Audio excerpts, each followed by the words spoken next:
Hi, thanks for joining us again. We're here with my first book, the second in the series, and we're going to be talking about the Dressing Frames book. Once again, this is brought to you by Elf Culture, and we're just going to do a quick overview for what you can talk about when you go through this with your kids. So if we just open up the book, we end up seeing here on the left that there's a little frame that you can put your own picture in. It can be of your child or of you and your family with your kid, whatever you want to put in here or whatever your child wants to put in here. And then on the right here, we have some very basic straps to just kind of get them used to threading them in and pulling them through as just kind of an early practice.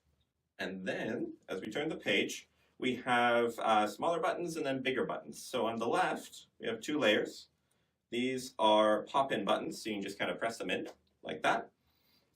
And then these you can just teach to just thread them through like a normal button. And then these are a little bit bigger. You got the bow ties here, and you can just kind of practice taking them on and putting them off of the buttons, just like so. And on the left, on this page, we have a bunch of jacket buttons. So here we have a rock climber, and you can kind of just move them around the page and have your kid just kind of get used to just kind of plugging them in throughout the different areas. So I'm just going to put him very carefully down there. And he fits nice and neat. And then on this end, we have a cloak with different latches that you can kind of latch on. And normally you would need two hands for this, but I'm going to do my best just like that. And so you can teach your kid to just kind of put that in there and in the second one as well. And then kind of just have your cloak all done up like that. And on the next page, we have Velcro. So this is just kind of also color. So you can try to match the blues to the blues, yellow to the yellow, and so on with all of the different ones and kind of getting them used to how Velcro feels on other Velcro surfaces. And that is just kind of good practice for them to kind of move them side to side and get them used to the, using Velcro that way. And on the right, we have a zipper, just to kind of get used to moving that up and down, get them used to how a zipper feels.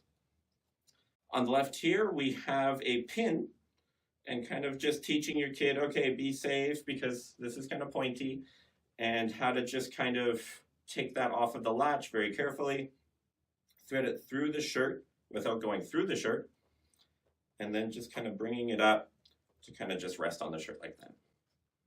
And then we have a more difficult belt here, just from the earlier suitcase, where you might find this on backpacks or on belt buckles, where you just kind of thread that through and tie up the belt like so. Pull that through just like that. And then you kind of just bring it down just like so. And on the next page, you have two ribbons, which I'm not even going to try to attempt. And you want to just try to tie these two together, teach them how to draw, tie knots, tie them into a bow, all kinds of things like that. And this can be good for dresses or just trying to dress up presents with a ribbon, all that kind of stuff. And then here you have kind of a soccer cleat or a sports cleat that you would use on a field. And so you can just teach them how to tie their shoes and teach them about the importance of wearing these on the field and maybe not around at home on any carpets or anything like that. On the very next page, we also have the boots. So boots, you can teach them how to thread up and kind of tie up a boot and how you would wear this outside in the cold weather or while you're hiking or if it's wet. And then here you have the more traditional dress, and you can just kind of teach how to put these onto the knots just like so. And then for the horse, we have a catch and release buckle, which you press in the middle, pull off, and it comes out like that, and you can just kind of refasten that very easily, as well as a carabiner that you can pinch and take off and put on just like that. And then on the last page, we have a bunch of keys and a key ring. So you can just kind of match up the keys. It's like, okay, where did the keys go? And put them back on the ring as well, just for what you would use of going home or in your car and all that kind of stuff. And on the end, you can get them to put their name, their telephone number and address in case this ever gets lost. And that has been the second book, my first book. Thank you again, and Elf Culture will see you next time.